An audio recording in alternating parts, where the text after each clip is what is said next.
When I was young, I knew I was different, and I got taunted a lot in school. And of course, you carry on, you just keep moving along, not knowing. And then when I decided I knew who I was, that was prior to Stonewall in 1968. Um, I kept it pretty quiet because in Canada in those days it was not legal, and I knew that I had a long haul ahead of me until they changed the laws. I always felt uncomfortable going into the workplace. I always felt I was being watched or being monitored, or my work was being criticized or whatever, for whatever reason. I just never felt comfortable. And that carried on for a good number of years, until I decided I wasn't gonna pay much attention to it, and basically kept on working. But there were issues. There were issues in those days. I think the darkest issue for me, there's actually two of them. And the first one was about 1969, 1970, 71. I'm not quite sure of the dates, but um, I had a breakdown, and it was pretty traumatic because I was trying to deal with the issues of my coming out, my family, the workplace, and it was pretty dark. It was I was institutionalized for a number of weeks. However, that's in the past. I've moved on from that. I decided I wasn't going to let that stand in the way of whatever I wanted to do in my working career. The second one was after the purge, when, in fact, 20 years ago, when I worked for the Royal Canadian Mounted Police and found this still was the norm. And in my 14 or 15 years with them, I had two harassment files, and they were pretty disturbing. And the final one was sort of, I got to the point where I was forced to retire. I'm pretty strong in a lot of ways. I always have been. I've always been a fighter. I've always stood up for people who get bullied, or the underdog. And that's maybe part of the problem, is that I stood up for underdogs. And I just find that you keep going on, you keep moving forward. Sure, there were issues. I had to deal with them, but I gained my respect back. I fought for my job. The issue in the RCMP was I left my job. I wasn't going to deal with it. I just had enough, and I just said, no, enough is enough.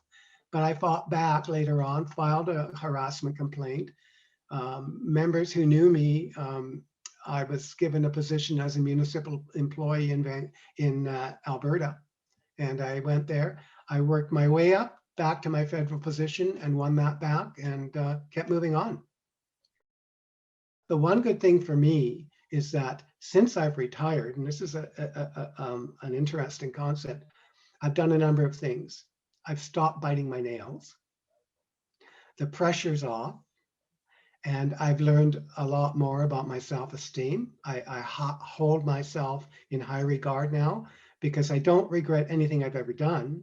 I always worked hard. And those are the things that keep me going. Survival is not easy for most of mankind because we all have dark areas in our lives. Everybody does. And to have people say they don't is rather fictional. But you just keep going. You never give up, because it's just one of those things. And as a youth, and as a gay youth who knew he was different, and I still know I'm different. I haven't reached the point of ever finding out who I am. So I think the most important thing is never give up. And if you're in a situation where you think you're being harassed or whatever, is report it and make notes. Write down your feelings, your thoughts, make notes, because notes are the most important thing you can go back on and explain yourself, because it's so important. It's the same as a person on the job getting harassed. Talk to your union. If you don't have a union, document, document, document. Work was always my pride and joy. It was like my partner. And when it went south, I went north. It was kind of like that, if you want to put it into a funny situation. But the damage overall, emotionally, it's there, but physically and all that, there's no damage physically, but it's all emotionally and within my soul. But I do everything I can to reclaim the past, and I've been doing that. I'm building up my memories of the past and the good memories of the past, along with the bad. The bad's there; it's not going to go away. So I take pride in what I've done, and that's the goal, is to take pride in what I've done. My life is not lost. I would love to express how I feel about the RCMP and how the wrong that they did. And I'm not talking from myself. I'm talking from the experience I have from people like Krista Carl, who committed suicide last year.